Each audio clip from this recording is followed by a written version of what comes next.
Hello, I am back with another excerpt of the book The Neville Reader, which is all of Neville Goddard's books in one. Today I'm going to be talking about a section from Seed Time and Harvest, which is called The Four Mighty Ones.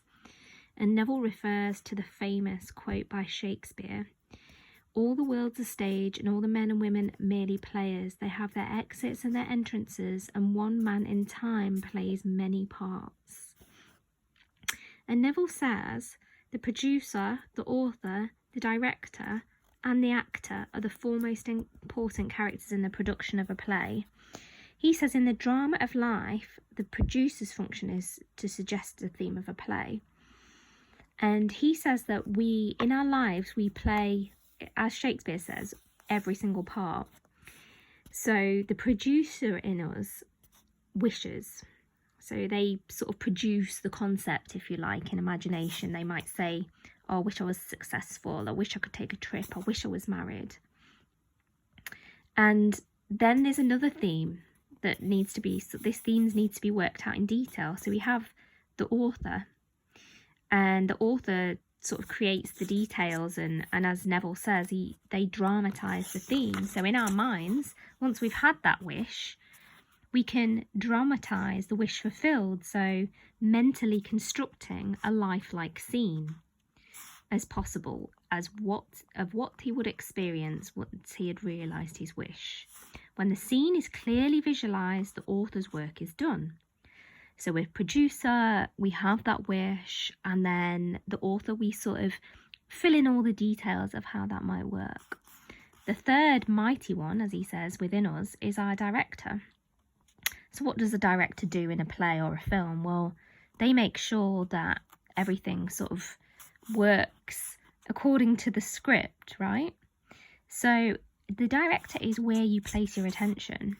And Neville said this function may be likened to a controlled and consciously directed attention. An attention focused exclusively on the action, which implies that the wish is already realised. So it's where we place our attention in our subconscious and our conscious waking life. The fourth one is the imagination, the actor. So this is about basically how we perform it within ourselves in imagination. So it's not just visualizing or observing.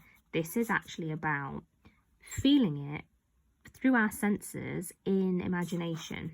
So we do it over and over again until it takes on the tones of reality. Without doing this, without sort of embodying the feeling of the wish fulfilled, Neville says the theme remains just a mere theme. So it's just a wish, and it sleeps forever in the vast chambers of unborn themes. He also says what we behold is a visual construction to contrive to express a theme. And what we see on the stage of our world is an optical construction of the producer, the author, the director, and the actor. And he calls them the four mighty ones. And he says, when man discovers that life is a play which he himself is consciously or unconsciously writing, he will cease from the blind self-torture of executing judgment upon others.